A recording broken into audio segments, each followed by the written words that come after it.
नमस्कार दोस्तों, हरितालिका तीज की आप सभी को हार्दिक शुभकामनाएं और आशा करती हूँ आप लोग का भी व्रत अच्छे से बीतेगा और अच्छे से पूजा करेंगे आप लोग और आप लोगों का भी सौभाग्य इसी तरह बना रहे। चलिए, तो आज की जो मैं वीडियो बना रही हूँ सखियों, वो इसलिए बना रही हूँ कि कब शुभ मुहूर्त है, कब हमें इसका पारण करना है, पारण करने में किन किन चीज़ों का ध्यान रखना है।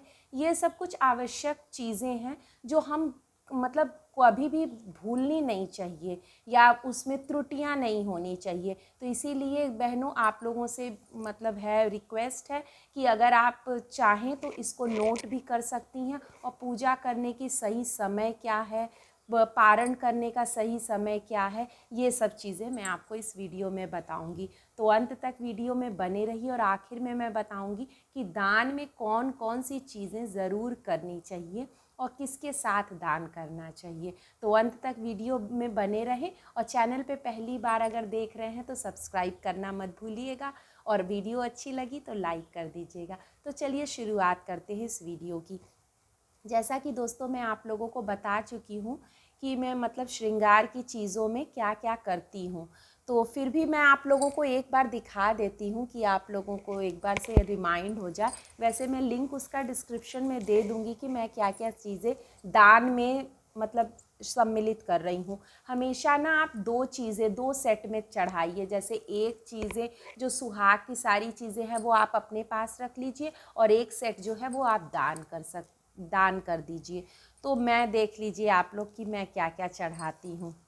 सबसे पहले तो ये महावर है, फिर बिंदी, ये सिंदूर है, कंघी, ब्लाउज़ का पीस। अगर आप चाहें ना तो पेटीकोट का भी कपड़ा या फिर आप चाहें तो कोई साड़ी भी चढ़ा सकते हैं अपने सामर्थ्य अनुसार, कोई ऐसा नहीं है। और ये शीशा हो गया गाइस, ये, और ये हो गई चूड़ियाँ। देखिए लाल चूड़ियाँ मैंने चढ़ाई हैं।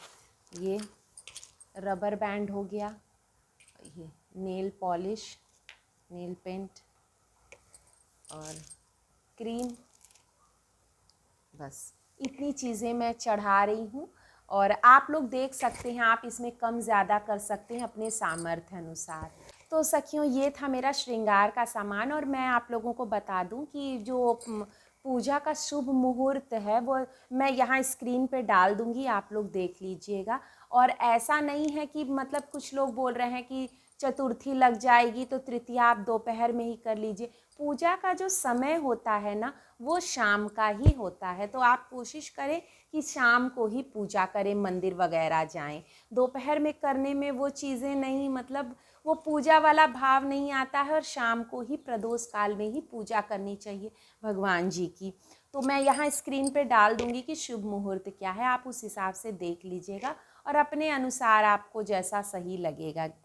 और इसके जैसे पूजा में जो भी आप चीज़ें श्रृंगार की चढ़ाती हैं, जो आपको अपने पास रखनी है वो आप चढ़ा दीजिए और जो आपको दान करना है वो भी पार्वती माता से छुआ के, उनसे लगा के, उनको चढ़ा के और आप हटा के उसको दान कर सकती हैं। और ये भी है कि जैसे आप दान जब भी करती हैं तो शाम की पूजा के बाद दान नहीं करना है, सुबह की पूजा करने के बाद ही दान हमें करना है, पारण से पहले।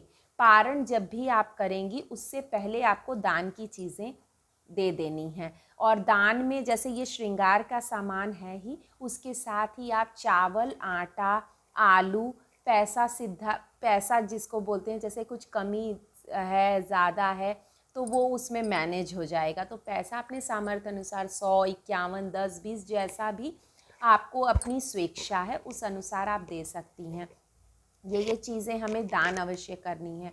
और फिर उसके बाद हमें पारण करना है। पारण में जैसे कई जगह होती हैं, कुछ सत्तू में जैसे चीनी गुड़ डाल के घी में बांध के उससे पारण करते हैं। कई जगह जैसे मेरे मायके में क्या होता है, चना और जौ जो होता है ना उसको निगल के पानी से और फिर पारण करते हैं। तो अब हर जगह की अपनी अपनी मान्यताएं हैं, उस अनुसार आप पारण कर सकते हैं। आप चाहें तो प्रसाद से भी पारण कर सकते हैं। और अगर अच्छा होगा, अगर पति के हाथों से पानी पिए तो बहुत ही अच्छा है। ऐसा नहीं है कि ये करवा चौथ में ही होता है तो हम उसी में करेंगे। ये पति की लंबी उम्र के लिए आप व्रत रह रही हैं तो इसमें भी आप ये मतलब ये पारण पति के हाथों से भी कर सकती हैं। और आप चाहें तो सिंदूर नाक से भी लगा सकती हैं। हमारे यहाँ तो जैसे हमारे यहाँ का है कि नाक से ही जोड़ा सिंदूर ही लगाते हैं, तो हम लोग वैसे लगाते हैं। अगर आपको पसंद है तो वैसे ही। और सिंदूरे का सिंदूर आप लगाएं तो वो बहुत अच्छा है। लेकिन हाँ, माता पार्वती को आप सिंदूरे का सिंदूर नहीं लगाएंगी, उनको साफ सिंदूर ही लगाइए। क्योंकि जो सिंदूरे का सिंदूर होता है वो हमारा जूठा हो जाता है, वो हम नारा होता है ना, तो वो नहीं लगाते हैं। तो आप नया सिंदूर माता पार्वती को, या जो पूजा में आप रखी हैं वो सिंदूर चढ़ाएंगी, माता पार्वती को लगाएंगी।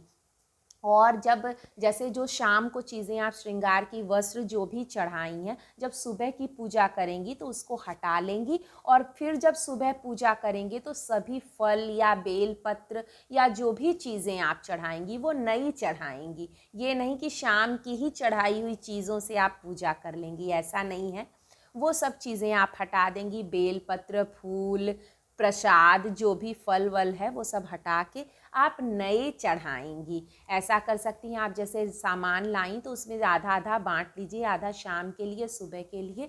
तो उस हिसाब से हमेशा नई चीज़ ही सुबह की पूजा में चढ़ाएंगी। और हाँ, जो साड़ी आप तीज व्रत में पहनेंगी उसको पूजा करने के बाद जैसे न सोने जाना है, क्योंकि बहुत लोग ऐसा तो नहीं करते हैं कि पूरी रात जगें, नहीं जगना हो पाता है। अगर जग सकती हैं तो बहुत ही अच्छा है, लेकिन नहीं जग पाते हैं तो आप कपड़े चेंज कर लीजिए, बदल लीजिए। और सुबह की जब पूजा करेंगी तो नहा धोकर, मतलब श्रृंगार करके, अब आलता वालता लगा के और फिर वही वस्त्र पहनेंगी और पूजा करके उसी पे ही पारण करना है। ये ध्यान रखिएगा, आप लोग भूलिएगा मत सखियों। तो ये थी मेरी हरितालिका तीज से संबंधित कुछ आवश्यक जानकारियाँ आप लोग को, और आशा करती हूँ कि आप लोगों को हेल्पफुल होंगी। और अगर आपकी कोई भी क्वेरीज़ हैं तो आप कमेंट बॉक्स में लिख सकते हैं, मैं कोशिश करूँगी उसका मतलब उसका जवाब देने का। और आशा करती हूँ कि आपका मतलब व्रत अच्छे से बीते। हरितालिका तीज व्रत की आपकी हार्दिक शुभकामनाएं। मिलते हैं नेक्स्ट वीडियो में। नमस्कार।